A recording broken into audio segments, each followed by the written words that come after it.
up, everybody? Welcome back to the Indie Sooner. It's your boy JP, and my buddy, my co-host And Trav. Trav just entered the picture, uh, fashionably late as always, but we love him. Nah, I'm playing. How you doing, man? Man, I'm doing great, man. Jaquays Petaway locked in, like we all knew he would be. Always a good day for that. I Oh know yeah, Texas fans were saying, "Oh, about to flip him, about that's to what flip him." that's what they thought. That's what they thought, but Yeah, they thought W Damian Washington, right? W Damian out with here Damian, with with Damian Damian. coming in with the W, no L's, He's coming no in with L's the for dub. that man. Yeah. Hey guys, welcome. Got a good chunk in here, almost 100 already. Make sure you like, comment, and subscribe. We appreciate you guys coming in with us. And again, we got a lot of exciting things planned for the fall. We announced a sponsor earlier, and we'll kind of get into that as we get into the season. But that's going to be exciting, and yeah, we're rolling. And thanks for being here with us. Hey, wanted to start out the show by echoing our head coach as he talked about it in the press conference today. What's said, what's needed to be said has been said. So that's kind of it for that. We're moving on. Shooting Nation has been whatever the last uh, 24, 36 hours. But hey, we're here to talk about football. That's what we're going to do. We've exhausted other topics. So, Trav, tell us a little bit about what you've heard about fall camp and things that are going on. Obviously, it started since we last were on, and it's kind of full fledged into it now. So tell us a little bit about what you've been hearing, what you're excited about. Man, I hear the physicality's been fantastic. Energy, physicality. They got these boys hitting. Um, Even a couple little dust ups, nothing to be concerned about or anything like that. That's what Mm-hmm. you really want. It is some of that kind of those dust ups. No brawls or anything like we saw for Jeremiah Hall's New York Giants. But yeah, I mean, all positive stuff. You're not seeing negative practice notes like we saw from Texas. You're seeing Nick Evers got all the arm talent that you could ask for. Um, uh, Davis Bevel has been showing out. I know one of the questions was kind of who's going to be QB2. I hope we don't have to find out. I think everybody's on that same page. But Booty's kind of been up and down. You can get your jokes in there. But Bevel, Evers looks like we're in good shape, and it's the physicality after summer is apparent. From just the weight gains, the speed, everything like that. Even a guy like Gavin Sawchuk who showed up late to, not showed up late, but showed up on time, which is late in today's standards of early enrollees. But he looks good. He looks physical. He looks like a guy that can contribute early. And he's one of the two fastest guys on the team, according to DeMarco. Yeah, lots of positive things. All you're really looking for in camp is for no big injury reports.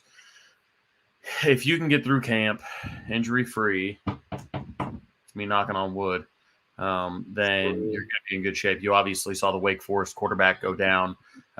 They were projected to be maybe a top 10 offense this season out of the ACC. That's kind of up for grabs. They had two 1,000-yard receivers last year. They were looking to build on that again, but that quarterback is out. Nothing life-threatening or anything. He'll be fine. But that's the kind of stuff that's the kind of stuff that you just have to try and avoid, right? That's what we're really talking about here when we talk about camp is stay healthy, learn the system, and I've heard great things about so many players. Everything looks good. Daniel Parker is along with Bray Walker, maybe the strongest guy on the team. Hmm. Every one of the, I mean, again, we could go player by player, but yeah, strong start to camp. Despite any distractions or anything like that, they have continued marching forward. Yeah, no, I mean everything that I've heard as well, and obviously most of Sooner Nation that follows along probably saw our guy Brandon was on here with us last week. Saw his notes on practices and just how things are looking. And one part of the team. I can't talk right now. Sorry, my head is crazy. It's been a long day. One part of the team that BD mentioned in his notes that's been doing really well, in particular, especially defensive ends, was the defensive line. He went so far as to say the defensive line, some would describe defensive end in particular as loaded. And so we haven't talked about the defensive line yet, or the linebackers. You guys know we've been doing our depth chart stuff, and we've had some guests on since then and different stuff. So we pushed it back. But I feel like it's a perfect segue based off hearing that. Who do you expect to be the D line starters against UTEP once we get out of fall camp, Trev? Man, we are super deep there. I'm not going to lie. I mean, the defensive line recruiting has been really good, and I think that's something that gets overlooked. I think sometimes when we talk about OU football, it's easy for us to say, oh, we're finally good on defense. Defensive recruiting is finally going to pick up. Oh, look at this class. You've got some big guys in here, some highly rated guys. You got more highly rated guys looking to commit. But I mean, the defensive recruiting has been good, has been really good. And now the development is there. You've got the physicality there. They're going to be blowing guys off the ball. I think I would echo Jacobs. Ethan Downs, I think he's first team All Big 12 by the end of the season. I'd like Stripling to get 8-9 sacks. Johnson, when he showed up, again, I've said this before, on that initial tweet of him being in Norman, he looked like somebody's dad. And I saw him holding a Gatorade bottle, and it looked like one of the little Gatorade bottles that you get, at soccer practice or something like that. But yeah, I think J Red is definitely one to watch, and if he can stay healthy, then there's no reason we shouldn't have a dominant defensive line. And when you go against a team, like Nebraska, who hasn't got the best offensive line, got the new quarterback there that doesn't have Bijan Robinson to hand the ball to, doesn't have Xavier Worthy to throw the ball to, you look like you're going to be in good shape early. And then when you go to play Texas, and they got some offensive linemen that are true freshmen, starting after Bama goes ahead and beats them up, could get ugly. So very excited about the D-line this year. Don't sleep on my guy, Jordan Kelly, out of Union. He's going to have a big year as well. Yeah, I couldn't agree more. I think the defensive line has a chance to be beasts. You hear talk about, the Sooners defensive line lost a ton, and we did. We lost Perrion. We lost Isaiah Thomas. We lost I'm missing one more that I just literally had in the back of my head. Perrion, Isaiah Thomas, Benito, of course. How could I forget our boy Nick from Denver? Maybe I was thinking about him more as a linebacker. Anyways, regardless, we lost that production. And again, one that really should have been an elite defensive line last year. And unfortunately, it just didn't turn out that way. But, we got people questioning if we got guys on the defensive line. And I'd just like to say, yes, we do. Ethan Downs is a dude, right? Marcus Stripling has had an incredible spring, summer, fall. The reports that are coming out about that guy, right? I mean, I know he's a little bit, you could say he's a little bit undersized. What's Eric Strecker? And I mean, we all know what he did for OU, right? But Stribley's in that kind of fall and summer. You look at Redmond, like you said, what he's going to bring to the table. You If he look can at stay Grimes, healthy, then he should if he can stay healthy, play his absolutely. way in the top 2 rounds. You look at Reggie Grimes, who's just got a frame on him. Like you said, your boy J.K. Kelly, who's finally, he's been here for a while. He seems like he's finally starting to pop. You got Jeffrey Johnson. You said grown man in there, and that's just talking about 4, 5, 6 guys. You're not even talking about Kelvin Gilliam. You're not even talking about that Cole. You're not talking about Jonah Malu, right? Like, I mean, we have a lot of dudes there. We do. And I'm excited to see what they look like, especially in this scheme, and in the system for sure. You know me, I've been a huge Ethan Downs supporter since day one. So I'm looking for him to have 6, 7 sacks this year. Um, Yeah. I think that'd be a really good year for him, and so that's what I'm looking forward to. I think one of Specific. the benefits that this defensive line is going to have is, I mean, all of the new starting quarterbacks in the league. I mean, you look at Texas, new starting quarterback; Baylor, new starting quarterback; Kansas State, new starting quarterback.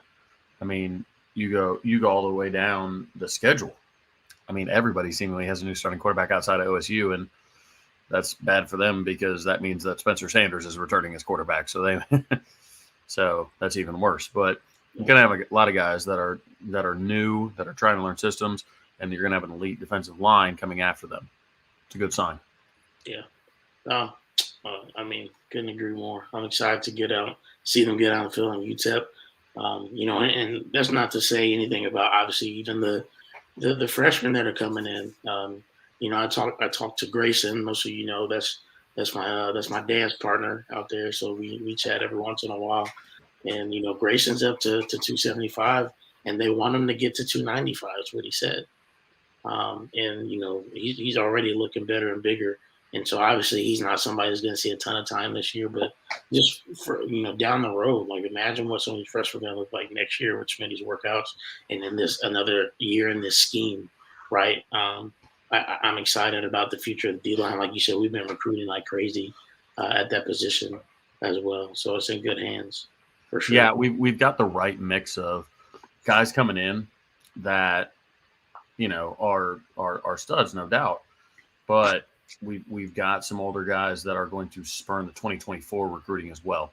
So we've got the guys that are going to go off to the league by the time that 2023 and 2024 classes are in. I got people giving me crap through text messages on the light. Oh, you saying it's a glare? Sorry, it's just right above me, man. Like, all right, Man, y'all be okay. all right, bet. I'll just Hey, make y'all mind though, right? Because first it was it was too dark and travel's a floating head. Now he got a light and y'all got a problem. Which one is it? Okay, no, I'm you're playing. an idiot. Oh man. All right, hey guys, let's talk about just the fastest position in sports. Okay, need for speed here. Cheetah position, right, that Preventable employs.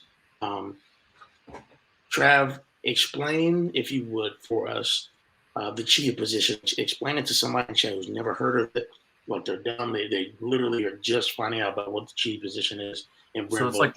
like it's essentially like a roaming linebacker. It's like nickel. No, I'm not going to put the stormtrooper helmet on again. I'm got to eat.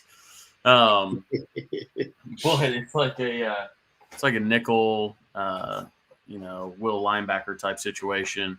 For those of you, it's been called the Isaiah Simmons position. If you want to go back and look at Isaiah Simmons highlights, I highly recommend that because BV's defense is best whenever the cheetah is used appropriately. And again, it's a nickel / linebacker type hybrid situation that does everything. Can go sideline to sideline, can come down and hit, can cover, it's Jaden Rowe really, and it's It's Jaron Kanak. It's those guys. He found those. Roy Williams was a nickel, like a true nickel. So not full blown Roy Williams position, but if Roy Williams were on this team, then he might have been a cheetah, if that makes sense. So, but no, he was purely nickel. But yeah, Justin Harrington showing out in camp. A lot of guys. It's a lot of people. A lot of people want that cheetah position because it's sexy. It's all right, that's a good question. Does the cheetah blitz a lot? In Brent Venables' defense, everybody blitzes a lot. The corners blitz, the safeties blitz, the cheetah blitzes. I think I might blitz from the stands in Venables' defense. Everybody blitzes. That's one of the things that RSJ and Gentry told me when they got the playbook, all that kind of stuff. They were like, look, we're excited because we get to go hit the quarterback. Like they will be, he disguises stuff. I mean, it's all very active, but they will be sending pressure. There's no doubt about it. Yeah, I think that's one of the things that excites me most is being able to see some of those pressure packages and make people make mistakes. And again, with that, sometimes you're going to get burnt, but again, more often than not, you're going to allow for people to make mistakes rather than just sitting back and allowing them to pick you apart methodically, as we've seen at times. Yeah, Venables forces people to make mistakes. He doesn't wait on them to make mistakes. He forces the issue, puts the pressure on them. And it's a lot like Levy's offense. He wants to put pressure on people. Yeah, absolutely. And I agree with you, man. I mean, it seems like Justin Harrington is going to be is a perfect fit for that position. Man, I'm hearing such good things. Good things about Justin Harrington. Yeah, I mean, sounds like he's being a leader even as well, right? Like, and that's a walk-on. Keep in mind, he's not on scholarship. Yeah. And somebody that came back, he left right before. He's going to go from not on scholarship to NFL draft. Yeah, that'd be wild. But yeah, no, I'm definitely excited to see who we deploy as a cheetah. I apologize, my camera's be acting weird. I'm excited to see who we deploy as the cheetah and who we see out there. And keep in mind, it's one of those things. I know I'm high on RSJ, I'm high on Gentry, I'm high on Jaden Rowe, I'm high on Kanak, I'm high on all these guys, but I have to catch myself sometimes understanding that these guys are freshmen. It's probably a good thing if we don't see a lot of true freshmen playing a bunch. I get it. I talked about it on my segment today. It's a good thing if a bunch of true freshmen don't come into play because it's unfair to them. They need to be able to physically mature, mentally mature, things like that. But the future is looking really good for this defense. Yeah, no, I agree completely. I'm excited to see what we get to deploy. I'm sure we'll be talking about all campus at nauseum, and we talked about the cheetah position. Coming next, one group that we haven't hit, but one that is specific to Brent Venables' style of defense and one that he's coached for 30 plus years, the linebacking core.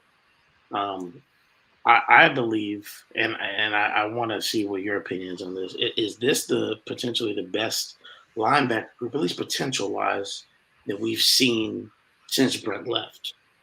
Just the talent in the room, top to bottom, right now. It may not be. Maybe we have to go back over a couple of years. But I'm just trying to remember. Do we feel like we've had this much potential in a linebacker room in how long? Maybe. The Kenneth Murray linebacking core under Brian Odom, man, that was good.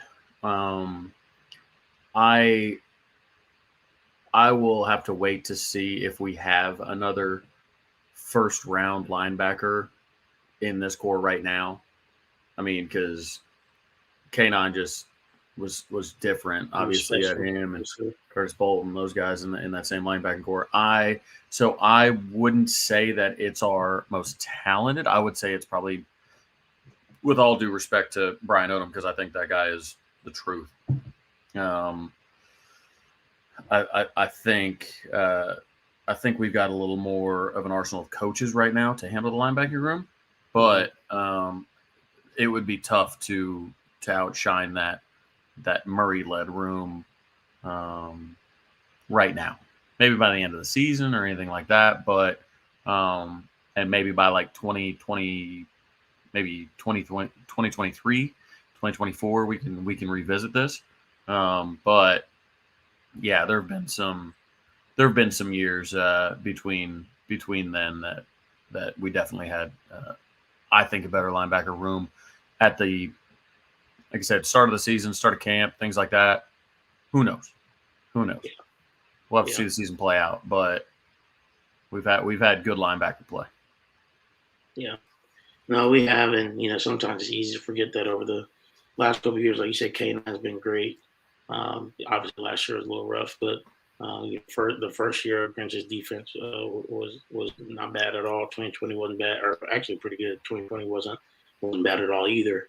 And then obviously you can get into the Mike Stoops years, the last couple, 17, 18, and issues like that. But then you talk about Dominic Alexander, you talk about guys like that were here in that 13 to 16 range that were pretty talented in their own right. And some of those wish maybe would have stayed a little bit longer. But yeah, I completely agree. I want to touch on the linebacker for a little bit here. I know that David Ugwebu and Danny Stutzman have been having a battle in camp. Who do you think? A, do you think one of them is going to pull away, or B, do you think they're just going to have to find a way to get them both on the field? I think they got to find a way to get them on the field. Both of them. You got to get all your talent on the field. We had this conversation about special teams, I believe, as well. You have to find a way to get your best players on the field. The best teams always have their best players on the field. Ugwebu, and I love the people in the comments just saying David U, because Ugwebu is really hard to spell. Yes, it is. But anyways, I think they find a way to get them both on the field. Ugwebu's leaned out a lot. He was always kind of that just biggest body in the linebacking core, and he was kind of pigeonholed as just kind of that thumper. Couldn't go side to side. Wasn't as fast. He's leaned out. Apparently, him and Danny have just tore right into the playbook. Been spent a lot of time in that. So I think you'll have options if you're Ted Roof, but you got good options either way. And again, I think you just find a way to get them both on the field. If I had to lean one way, I think I'd have to go Stutzman. But again, I don't think I will need to lean one way or the other. Yeah, I would agree. I'd probably go Stutzman, but man, David Wade was just flashed at times, and you look at his potential, and now that he's lost 20 pounds, hopefully turning that into or has turned that in a good way, but turn that into good energy on the field as far as his speed, his quickness. I don't think Ugwebu's quite fast enough to play cheetah, personally. Shane Witter is. Somebody asked that. Shane Witter is, but I'm not sure Ugwebu is. Yeah, Shane Witter definitely is fast enough to play cheetah. I do think, yes, Stutzman has great instincts. And he's been lauded for that, and he just plays with reckless abandon, which we know that Brent Venables likes that in his defenses for sure. All right, it is time for our patented game, this or that. Got a couple of nice questions on the docket for us this week. You guys always know I have a crazy one thrown in there somewhere, and we're gonna just start off with it. No, it's not crazy necessarily in terms of like the question, but more maybe who's a part of the question. So bear with me here. All right, first, this or that. Landry Jones or Spencer Rattler? I'm going to go with Landry Jones because, And this is as a QB, rec- not like who you like at OU, just as a rec- QB.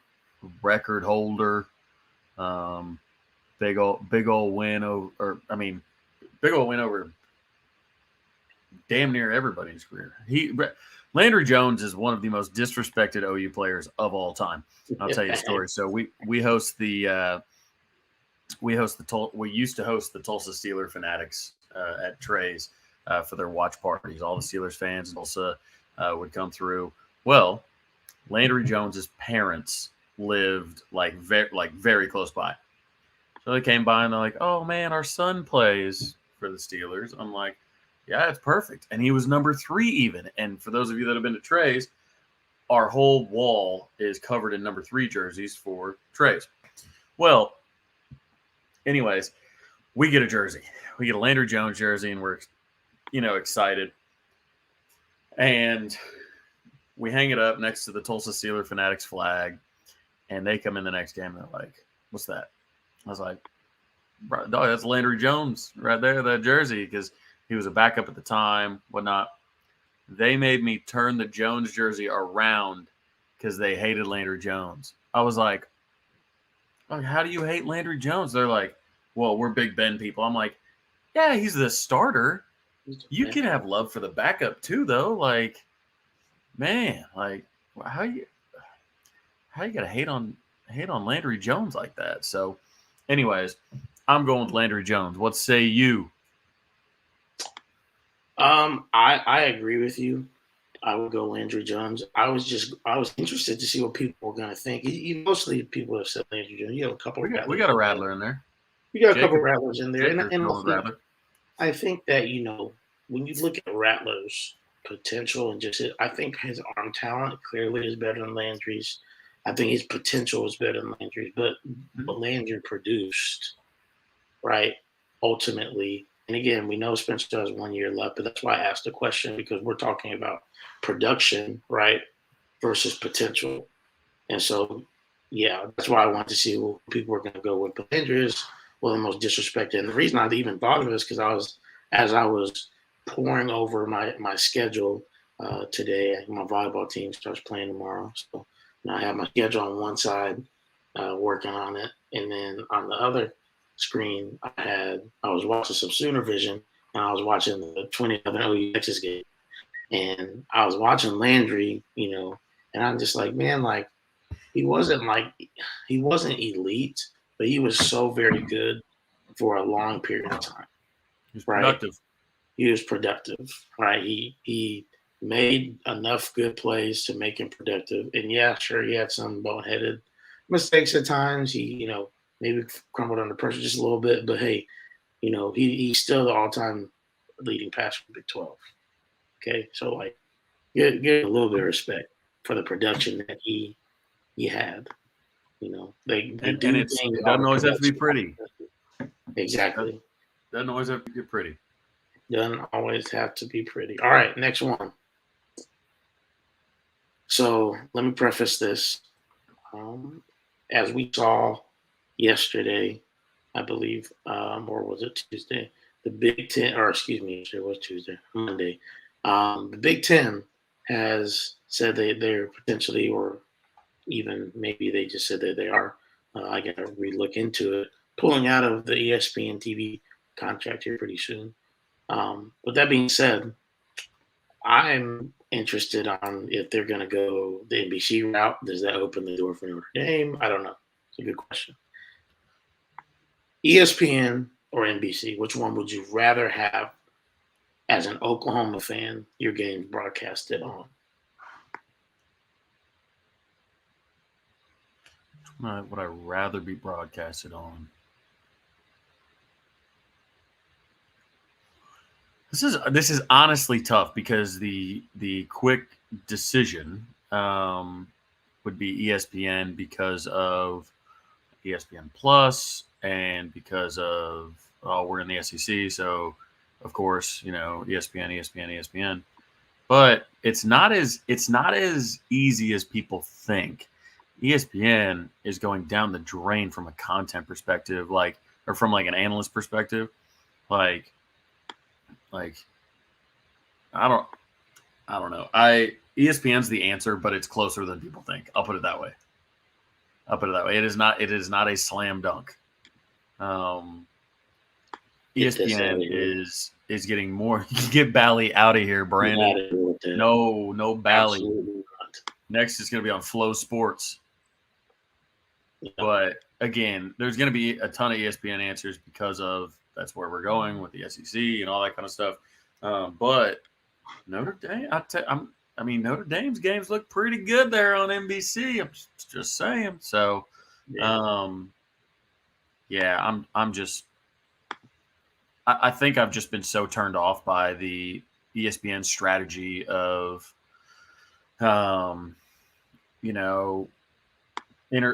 choosing entertainment over journalism a lot of the time. I get that it's an entertaining sport. I totally get that. But I think I've just been beat over the head with bad analysis, annoying, going the Stephen A route. I don't know. I feel like NBC feels a bit more adult, if you will. It feels a bit more professional these days than the current level of ESPN. And I think that's what's giving me pause. Yeah. No, I hear that. I do.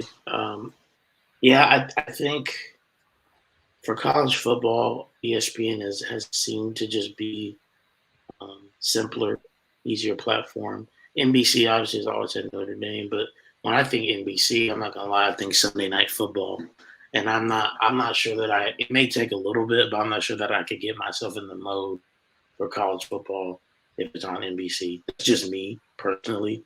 I think I'd rather see it on ESPN because of that. Maybe if it was there consistently, and I don't think again we really haven't seen that besides just Notre Dame.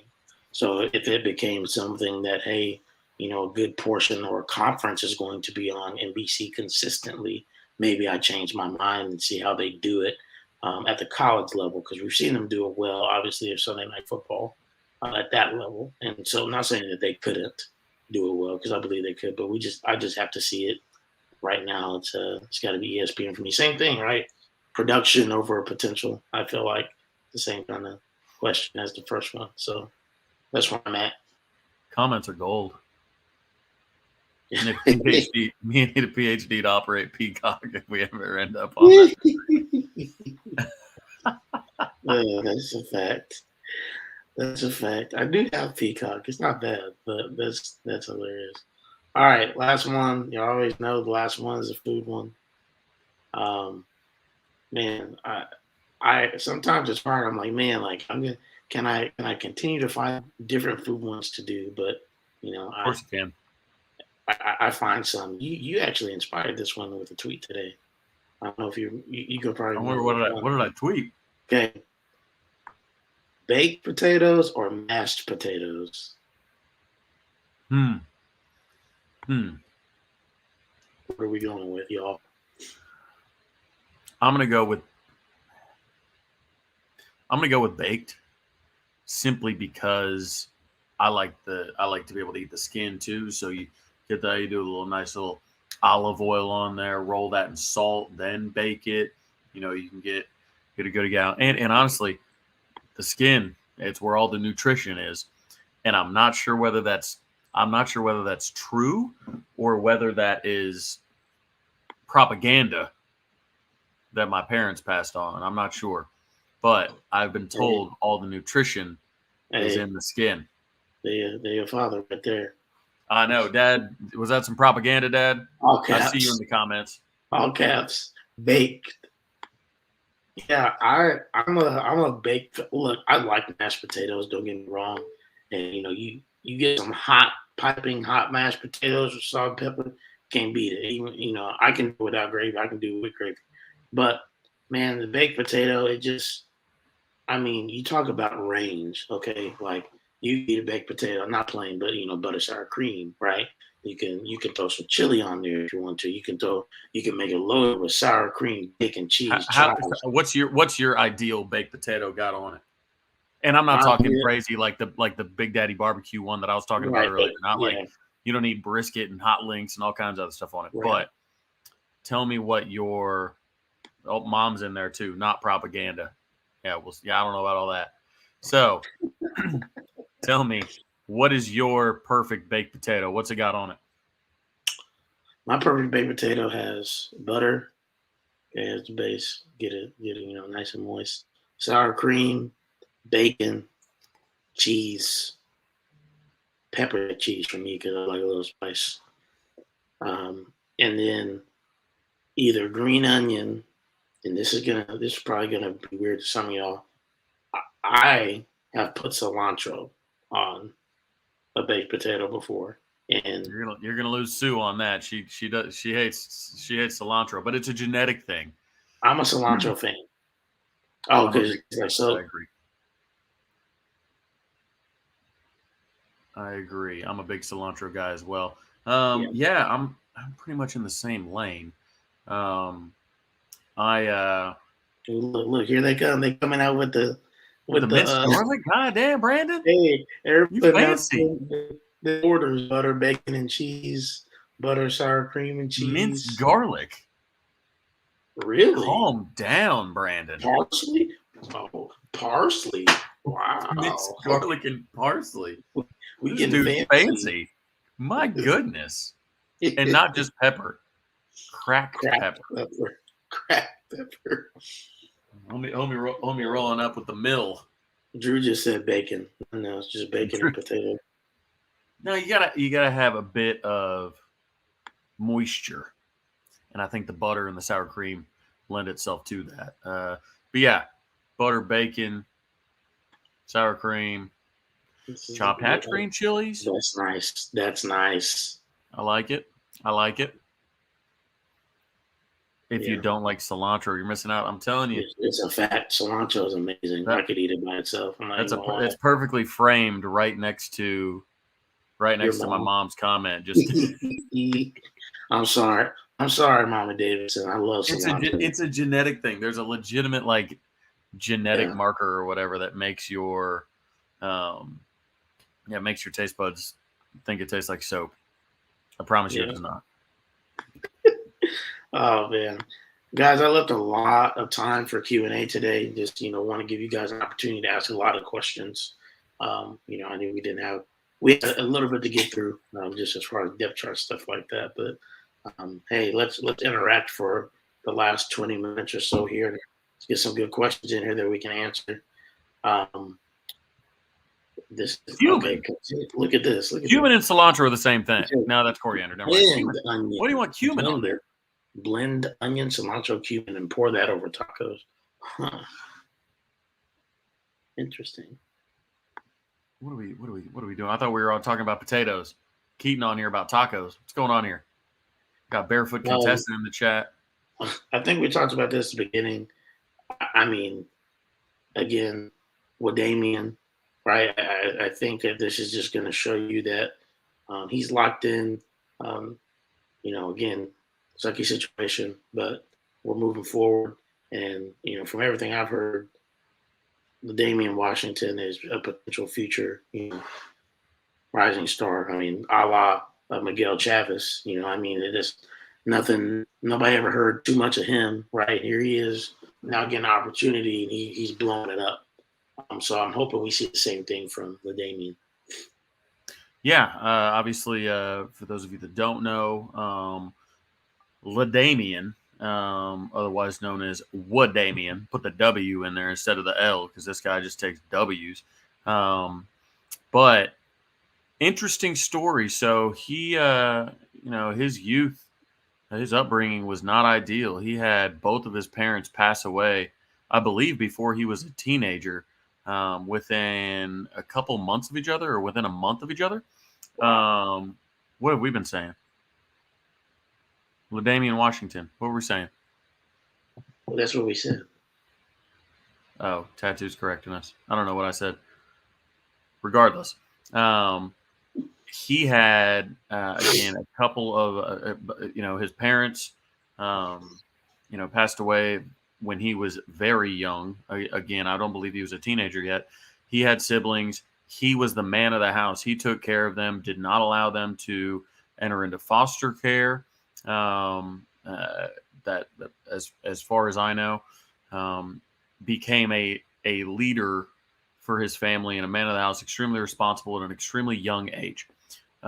So with that, went to Missouri, ended up being a team captain, all that. Like from the leadership standpoint, I think he's got it. I think he fits in this mold. He had relationships with Lebby and with Joe John Finley. Venables had never met him before, kind of as he was putting his staff together. But he said after 5 minutes of speaking with him, that's all he needed to know. So he's got great light inside him, great energy. He knows the game. He was a journeyman in the NFL. He's been a coach before. So, I mean, I like it. And here's the thing. With Pettaway reaffirming his commitment days after, I mean, there were ideas, he's going to let the dust settle. He's going to explore his options. He's going to do this, that. Like, he took an opportunity a couple days later to say, hey, look, I'm locked in. So, yeah, that's a big deal. That's a real big deal. I think we still land Anthony Evans. So with this, and I do think that Cale Gundy reached out to the commits and a lot of recruits in the 2024. If I were a betting man, he knew what was coming. This happened a week before it was actually announced, so Cale had some time to do some of that housekeeping type situation. I would be on a shadow of a doubt. I believe that Cale reached out to those guys and said, look, Oklahoma is still the place to be. Like that's I would stick with your commitment.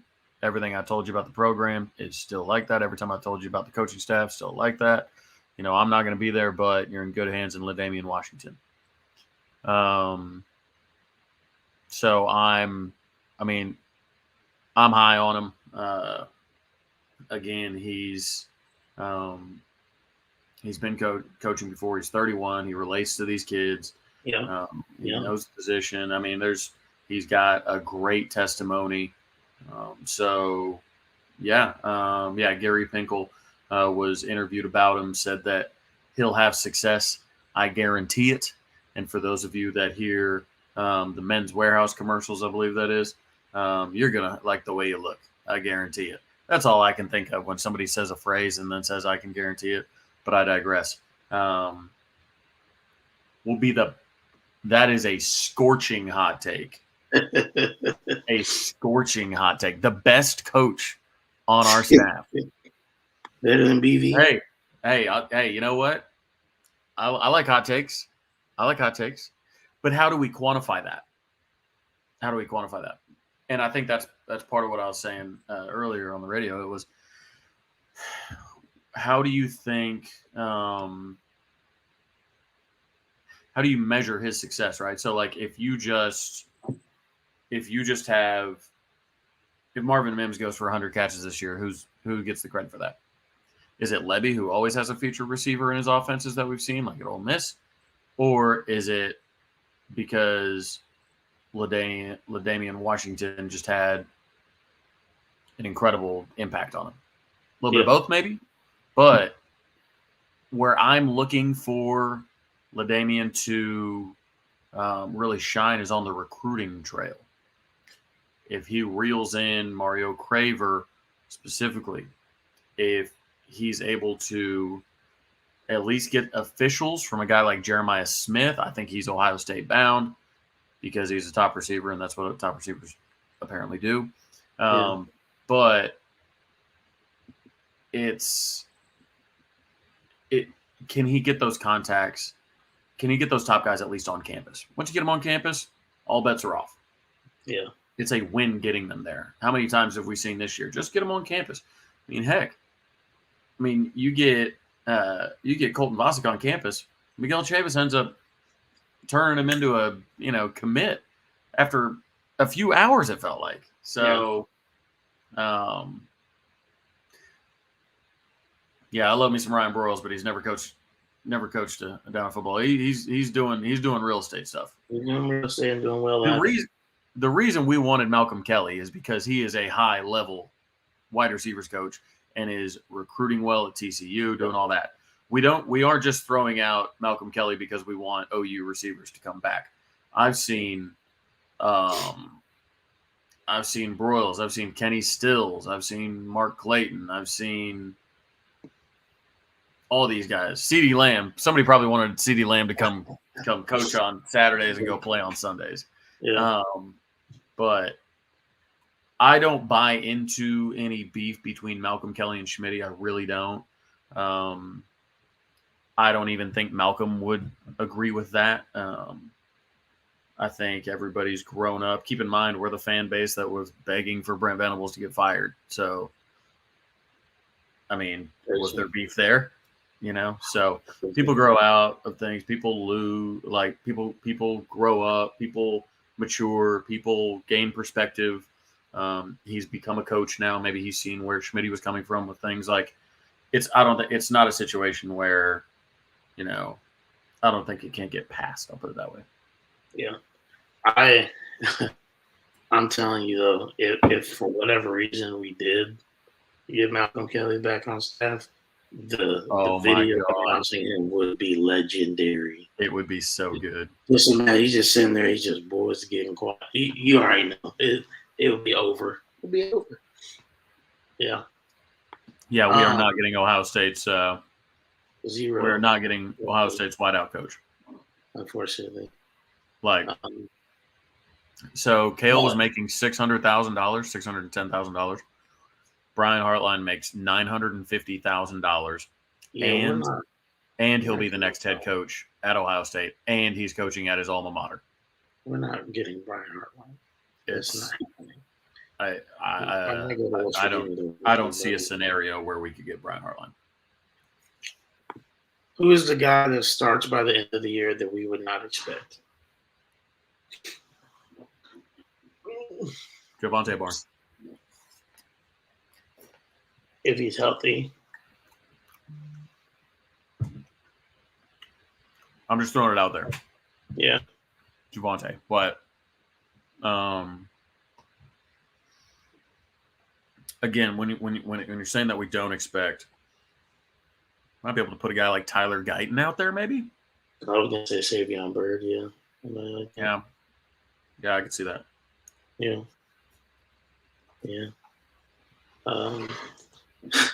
Jaden Gibson. Man, I knew Jacob would be in the chat, instigating. What did he say? Talking nonsense. What did he say? Who do you think he said? Oh. Hey, look, we don't think he's like trash. I hope so.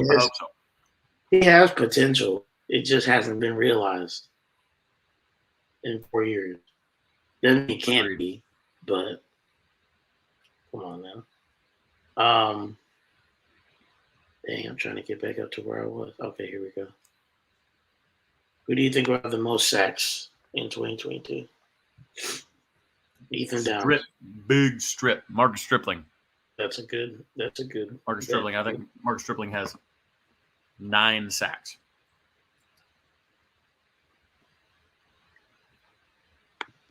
Do we know how Tarver and Roberts are looking? No clue. I do not. Top 30 defense this year. Yes. I'd say yes. I'd say book that. Yes, partly because there's a lot of partly because Levy's going to run the ball in the second half. He's going to limit possessions in the second half. I think what's important to consider when you're looking at top offenses, top defenses, things like that, is understanding possessions. So, like, it's kind of like fantasy football, right? Like, you don't draft a quarterback that's got a really good team because they're going to be ahead a lot and they're going to run the ball in the second half a lot. Yeah. If you get a team with a quarterback that, I mean, for the longest time, I won back-to-back years in fantasy football because I drafted Matt Stafford and started him all year when he was on the Lions, and they were so bad. But it didn't matter because he broke his own record year after year for pass attempts in a season. Yeah. So that's something to consider when you're looking at best defense, best offense, things like that in those rankings. Is like you have to understand possessions. If we limit possessions in the second half, our defensive ranking will go up. Favorite player to watch in the 918 this season? Y'all gonna hate it because he's not committed to OU, and a lot of people think he should have been. But Micah Tease, Micah Tease. I'm gonna be at some Booker T games this year. Better believe it. Micah Tease is the truth, man. Plays both sides of the ball over there at Booker T, yeah, can't wait to watch him. Yes, I do have something in my eye. I'm not just crying. Stuck. I don't know what it is. Probably eyelash. Okay, man, we got a lot of questions since the beginning, which is good. We already answered that one. Who's your sleeper team in 6A for high school football? I mean, it's hard for me to pick this because I'm just gonna go Union, but I don't know if they're a sleeper. Like, here's the thing: I don't think any team in the East can be a sleeper because every team in the East, all they do is win. So, I mean, Jinx and Union traded state titles for 30 years. Then Owasso gets in there with Blankenship, looks really good. BA's now looking good with other Blankenship, Bill's son, Josh. And if there is an opportunity for a West Side team to come through, you would look at Mustang being that team, home of one Jacoby Johnson, name to watch. Yeah, like I said, if it's going to be a West Coast team, it's got to be Mustang. But like Adam says, Union and Jenks can't be sleepers. Like, really no team on the East can be a sleeper because the West side of the state dominates basketball. The East side of the state dominates football. Bixby's moving up to the top 6A division now, though. So not that they're a sleeper. They've won like 50 straight games, including wins over Jenks and Union and Owasso and everybody else. But yeah, Bixby will be moving up, and they're so good. Coach Lauren Montgomery is incredible. What's interesting is, so the Jinx kid transferred to Union, but then Jinx was going to have the California guy come, but he didn't. Turn around, went back to California because Dad was working on some, I don't know, getting some tax break by moving to Oklahoma for his business or something like that. Didn't end up working out, so he ended up moving back out to California. But he was a stud. Already had an Oregon offer. I think he had an A&M offer. And I think he was 26, 25, 26, something like that. Shaker at Union is a stud. He's going to be a D1 guy. Again, it's tough to say that, anybody's a sleeper on the East because we're all really good out here on this side. Who will have the most all-purpose yards this year? I mean, got to be Eric Gray, right? Yeah, I'd have to say, especially because he's going to be using the passing game a lot more. I would think. Yeah, I mean, as I continue to say, he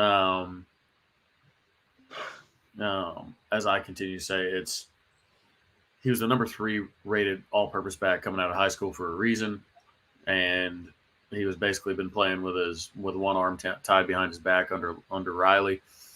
He finally throws the ball he finally gets to throw the ball, catch the ball, because Levy actually uses his running backs out of the backfield. Top defense in the Big 12, Baylor, until we're shown differently, in my opinion.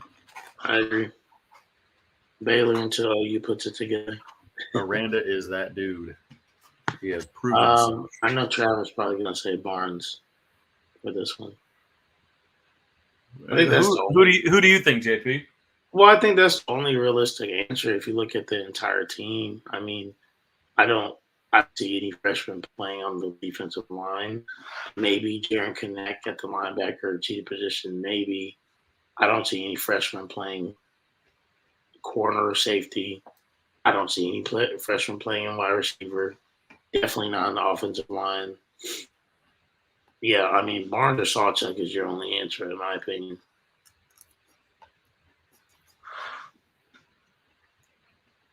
I'm going Barnes and then RSJ. I can see that. I can RSJ definitely is see my that, second. especially if Key struggles early. He wants to go on the field suddenly badly, and I know everybody does. Totally get it. Like everybody wants to get on the field. Nobody goes to OU because they don't want to play football. Totally get that. But man, RSJ looks massive. Does he? He already ran a 4.4 at the speed competition of the All-American game. He's been taking those workouts seriously. He's been crazy in that playbook. He told me from the get-go when he committed, he's like, I am playing year one. I'm gonna do whatever it takes to play game one. Year one, not game one. Every time I talk to him since, make sure, hey, you still on track? You gonna play this year? Gonna play this year? So yes, I'm gonna play this year. I'm like, all right, let's see it. So all right, there you go. Will Dylan Gabriel stay healthy all season? Man, I sure hope so. he better. He better. I think so. I think our offensive line play will be dramatically improved. Yeah, I think he stays healthy because I don't think he's going to be asked to run as much as Levy asked Matt Corral to run. Matt Corral too. Yeah, he's not that type of athlete. I'm not sure who the kicker is, to be honest. That's one part of the roster I admittedly have not spent much time on. I apologize to everybody that came for the kicker takes for the JP and Trav show. I don't have them. Why is Rule pretending Darnold has a prayer to start? Because they have to do that to keep his trade value up. It's over. Baker is going to be the starter, barring some catastrophe. Here's the thing. You know who doesn't? You know who doesn't do this and pretend there's a quarterback competition? A real NFL coach. You know who? You know who does pretend that there's a quarterback competition? Debo. College coaches. College coaches pretend that there's. You're right. You're right. So Jack Conley, college coach. Well, Pop's trying to bust out the ice cream. What's going on here? My dad loves him some ice cream. I'll tell you that. Does he? Oh yeah, chocolate sauce, some peanuts on some vanilla. Ooh. Yeah, that's ice cream. I'll tell you what. That's what a lot of people say. It's like growing up, you're like, man, it's always a treat to get ice cream, right? Like we're adults. Like we can go buy ice cream whenever we want. Like I need to make more use of that.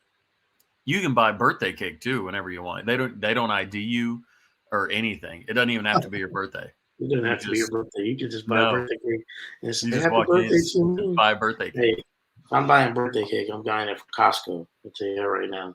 Oh, word? They got good cake there? I'm not a cake guy. I'm more of a pie guy. I like pie too. My mom makes a killer for my birthday every year. She makes a strawberry pie, but it's made with sugar-free Shasta pop that she cooks in with a gelatin, like a Jello, sugar-free Jello. She's been diabetic since the age of 10, so she's learned how to make desserts that are largely sugar-free, which is incredible. So just graham cracker crust with this fresh chopped strawberry and strawberry Jello type feel going on. It's crazy. And what's cool is you can eat it for breakfast because it's fruit and graham crackers and everything. So like you can be like, oh man, eating this dessert, but you can have it for breakfast too, which is another take. You can eat any food for breakfast, but I digress. Hey, who scores the first touchdown? Give me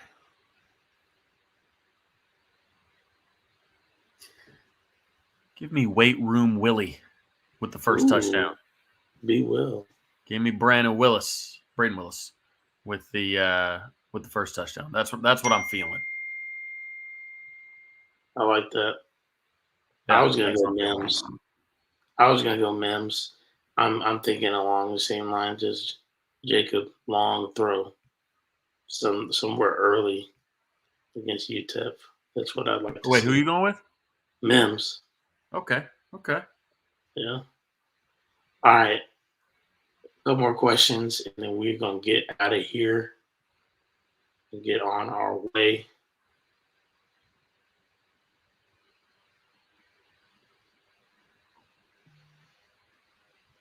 See if I can scroll up and find a couple more.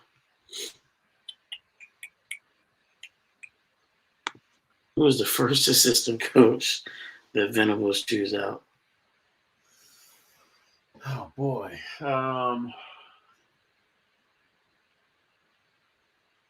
It can't be LaDainian Washington because Jake says that he's the best coach on the team. I don't see him chewing out an offensive coach first.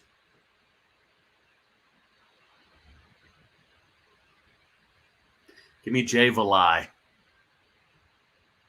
Because I feel like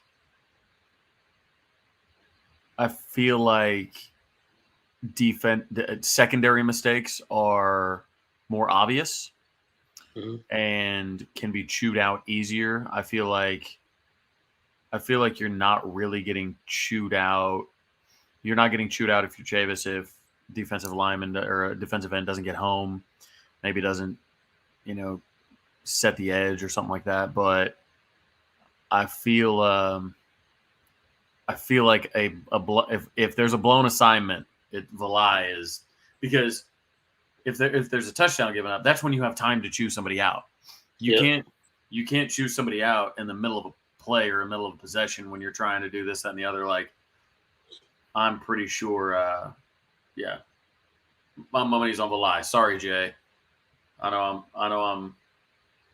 I'm on you tight like one of them shirts, but here's the last question. Oh, that's not a question. I clicked on one. This is a good one that I wondered too. Will Levy be in the booth? From what I've heard, I think he will be. I haven't confirmed that by any means because it just hasn't been something I've asked about, but I believe he will be. I like that. I'm gonna like having I can't talk today, man. An OC in the booth. I'm gonna like that. It's been a little bit. James Thrice is going through it right now. What'd he say? Oh, Ted Ruff. Ruff. I heard Ted Ruff got that dog in him. I heard he does. But that'd be good. Hey guys, we've enjoyed so much. Again, another great show. Thanks for coming out tonight. Man, we're getting close to the season here. We're probably 2 weeks away from our first game preview that we've done in such a long time, which is just crazy that we're almost excited. back to that. I have been eating these noodles for a very long time. Just the beginning of the show. There's a big bucket of noodles. I got the Jinya ramen. Everybody keeps asking about the Stormtrooper helmet. It would look good with the T-Town jersey. I mean, you guys have convinced him to put on his Stormtrooper hat or helmet, as I should say. So he's gonna give y'all his salutation from the Stormtrooper helmet. Yeah. We're gonna get out of here. People are so happy. People are so ecstatic that you put this on. It's ridiculous. I don't have my AirPods in today, so you probably can't hear me. Yeah. This weekend looks like people are talking about. I know Jacob Johnson commits this weekend. Hoping to get him in the saddle. But Trav, you got anything to say, people, man, before we head out? There could be another commit moving his date in the next few weeks. Who knows? But I'm a stormtrooper. I've been known to miss, so we'll see. We will see. But again, not a scheduled one. Somebody that's moving a commitment date could pop in the next 3 or 4 weeks. So keep an eye out for it. But other than that, appreciate y'all tuning in. That would be amazing. That would be amazing if that happens. They would up. But hey, y'all, I love y'all. We love y'all. We appreciate y'all. I thought you was about to put something else on. Maybe you are.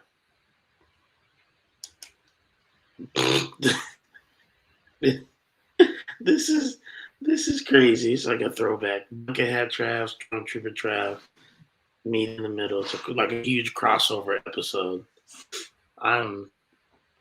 This is gonna be this JP and Trav show history, y'all. All right.